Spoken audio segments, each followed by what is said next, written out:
This is something that has just recently come to light, is that, the Chinese army, they don't beat around the bush, okay? What they do is they, instead of doing a training exercise to teach their soldiers to be better at, urban warfare or something, they just literally copy the area that they want to attack and put it in the desert. Yeah. And what they've done now is they've put the whole layout of all the streets around the Taiwanese presidential office. Uh-huh. They've actually got the whole roadmap. They've recreated it. They've recreated a lot of stuff so that their soldiers can actually just train to attack the Taiwan presidential palace. That's right. Which is, it's very on the nose. Chinese soldiers take a look at training this. for war.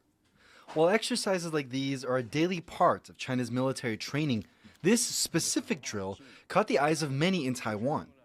Footage from China's military shows an exercise using mock-ups of real streets and buildings in Taiwan.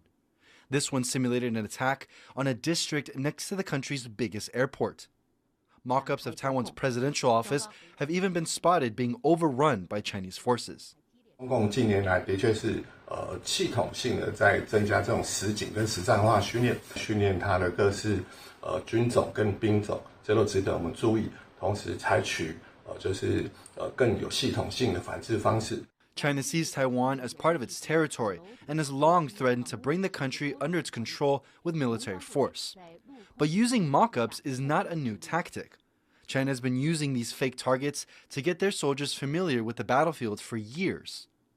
And it's not just Taiwan mock-ups. Satellite images in 2021 also showed China practicing how to target U.S. warships in the Gobi Desert. It's all part of Beijing's plan to provide as realistic combat training as possible to its forces. When you see the thing for the first time that you're not familiar with, your responses is not going to be the same as, as basically what you think you would respond. And a lot of militaries, not just the Chinese, went to extraordinary length to combat this.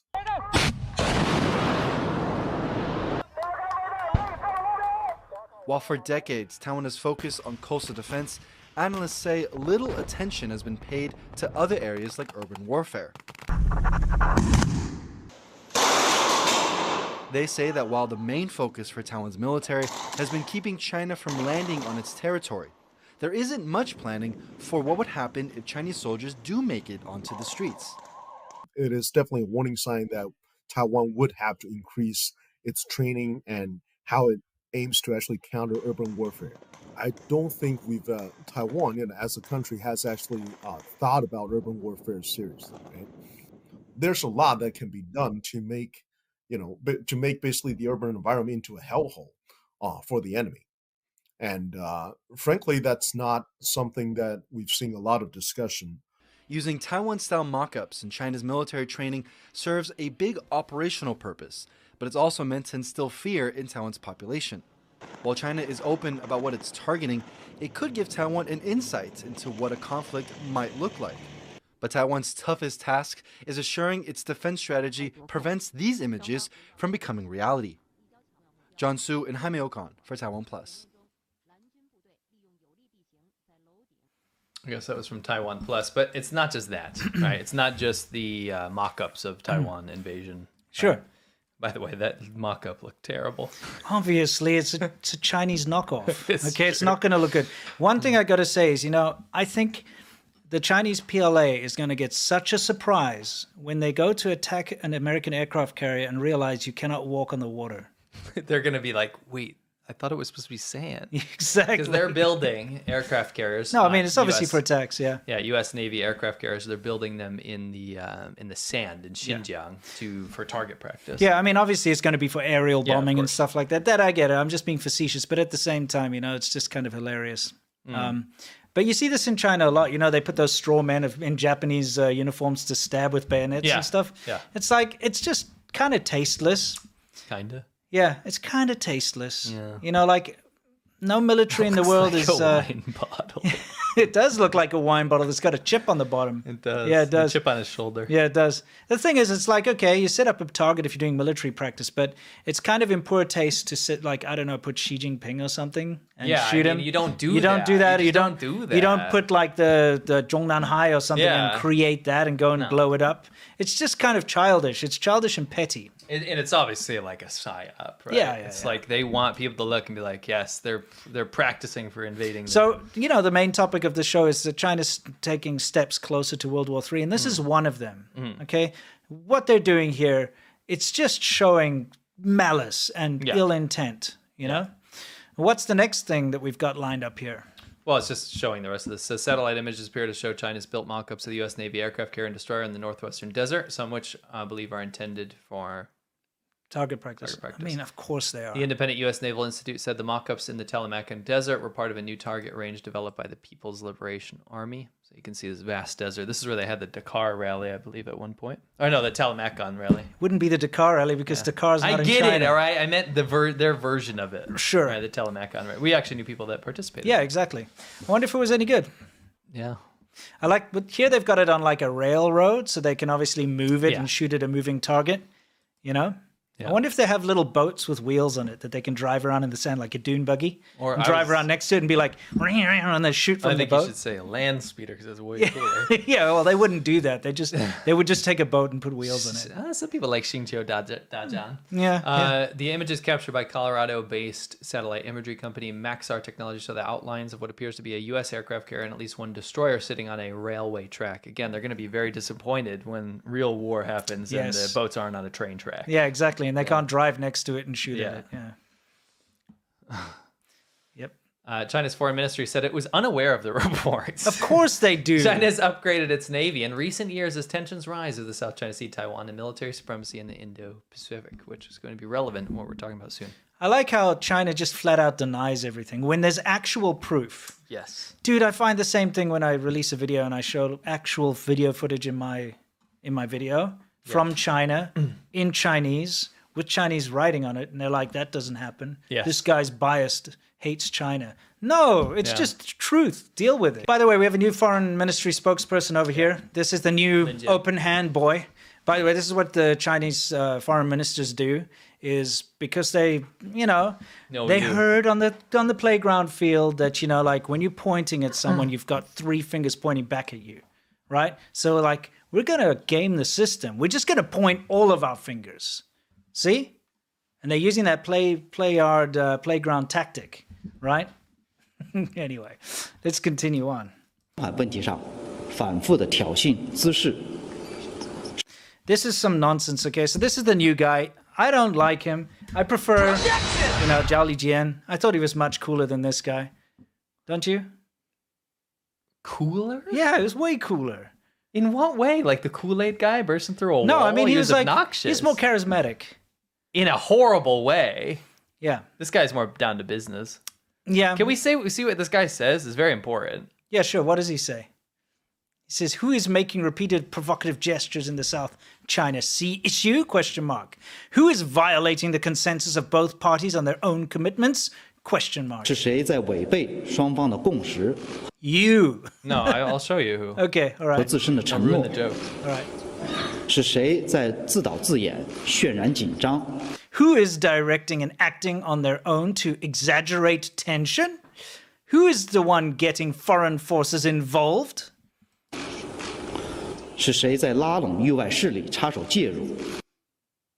Well, let's have a look.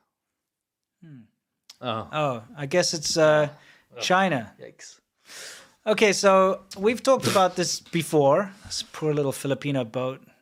It's like, oh no. The foreign minister asked all those questions not thinking someone's just going to cut this footage afterwards. Yeah, exactly. They're literally like blasting and ramming these boats. Look, that is a ram and that is a freaking blast. So for those of you who don't know, the Philippines has a ship, okay? And it's in the Scarborough Shoal, right? Mm-hmm. So it's this ship that's been grounded on a coral reef, basically. Mm-hmm. And because it's there, they have sort of a legitimate presence in the area, okay? Because it belongs to the Philippines. But China's like, no, the entire South China Sea belongs to us. They just made that up, by the way. And even an international court ruled against their claims. Okay? So the Philippines has every right to be there. And they have troops stationed on that big ship that's, beached out there. So they have to send supplies to them. Otherwise, they're just going to starve, right? They need food. They need water. They need whatever other supplies they might need. So they send supply vessels out there every once in a while.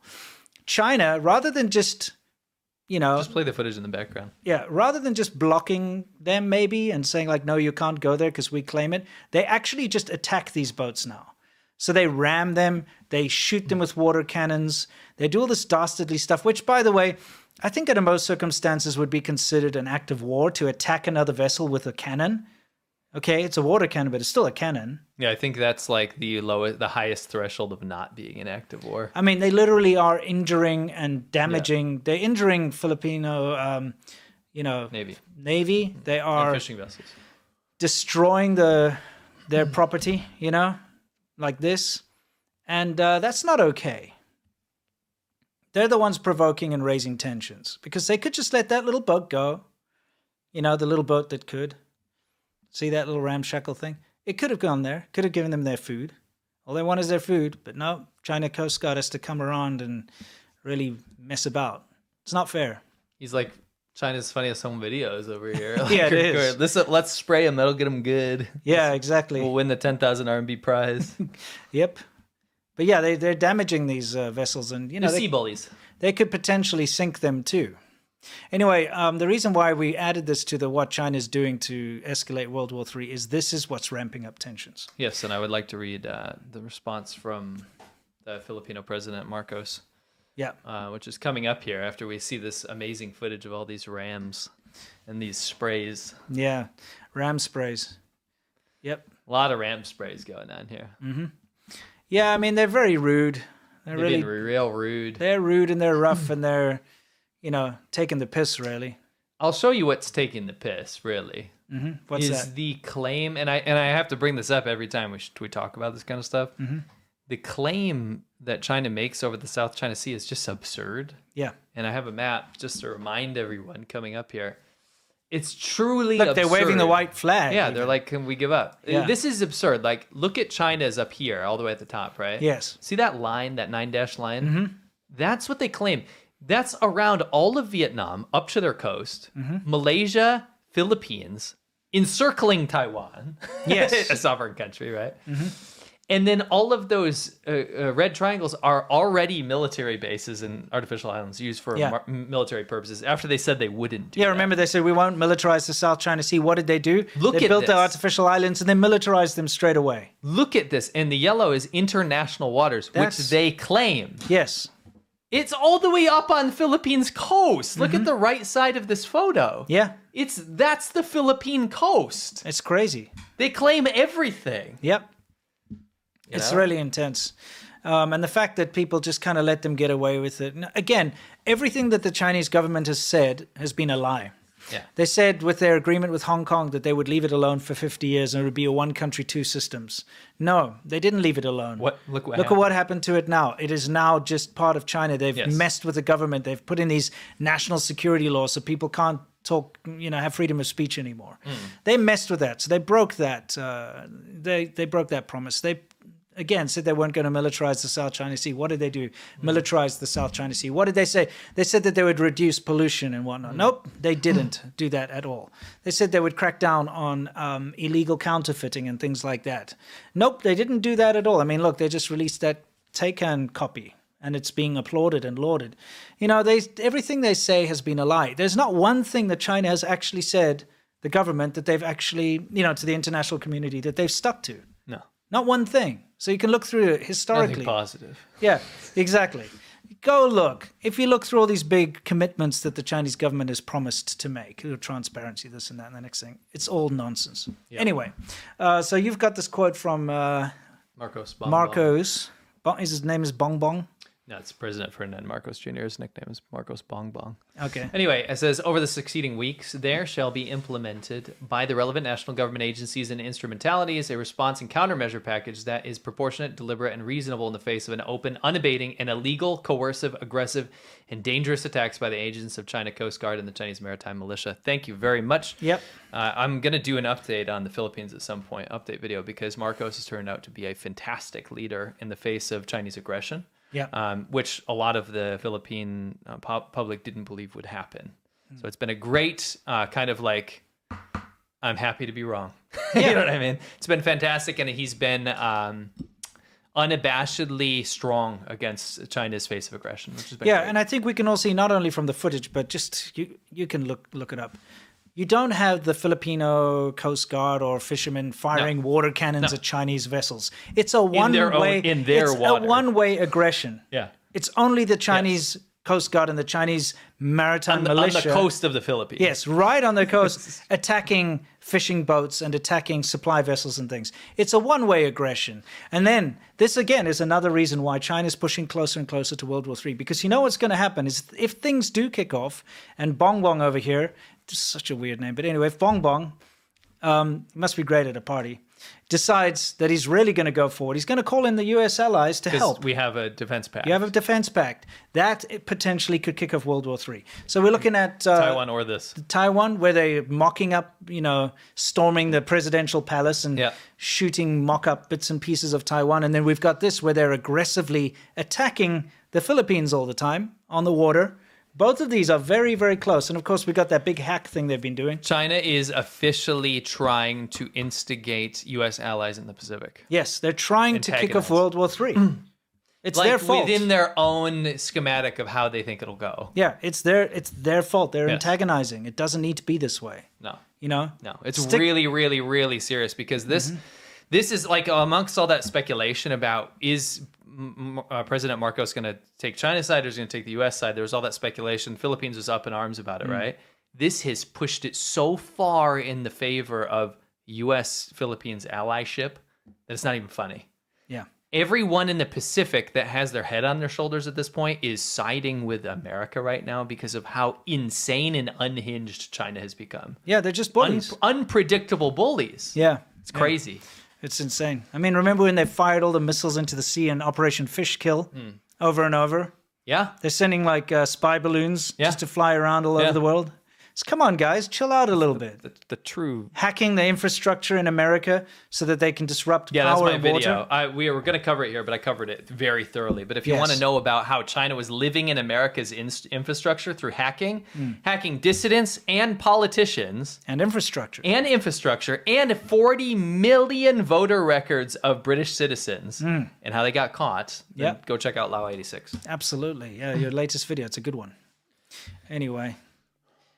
Even Vietnam's starting to be nice to America. Well, they were already nice, but like ideologically opposed country, like everyone in the Pacific's like, China, can you not do this? They're really bad diplomatically. Yeah. What's going on with this? Taiwan's top diplomat said just a good article. It says Taiwan's top diplomat says USA to Ukraine is critical for deterring China. So the foreign minister Joseph Wu said in an interview that a Russian victory. So if Russia wins Ukraine, right? It could embolden China to move against Taiwan and would fuel anti-American propaganda. I completely agree with this because China's been using the Ukraine invasion as a litmus test to see how that's going to go. And if it goes the way that Russia wanted it to go in the beginning, what do you think is going to happen? Yeah, exactly. They're going to do it. Oh, well, I guess we can do the Taiwan thing. Well, that was the whole thing. Xi Jinping and Russia, remember, it was just before the invasion. They got together and had a big...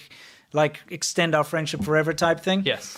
And what was happening was they probably colluded together and Xi Jinping was like, okay, go ahead, attack Ukraine. You say you can take it in a couple of weeks. This is a great case study. If you do that, then we'll do Taiwan. Yeah. And they waited and they saw Russia fail and not take it within a couple of days or a week. And then they're like, let's pump the brakes a little bit. Let's think about this Taiwan thing. Because if Russia's suffering, this big, powerful country, we're going to also suffer. Yeah.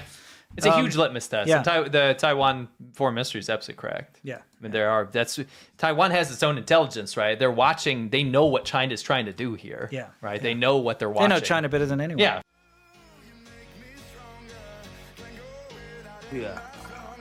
看到了吗？ That's my ass, bro. Stop. 看到了吗？ Awesome. 无论我们 It's creating the nipple. You're Yeah. making the nipple, not hiding the nipple. Sometimes the nail clippers aren't strong enough because Or- your nails or just big super. enough. Yeah.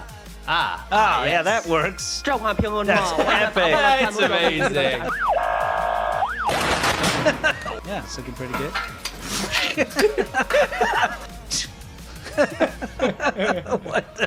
我倒到马桶里面，看到了吗？ It's not a children's gift. You're like, hey, Timmy, I got you, Chernobyl. It's like, Oh, my favorite, Chernobyl. that is amazing. I love this guy. Close my eyes, I can almost see it. When I take a breath, you fill up my lungs. And if my mind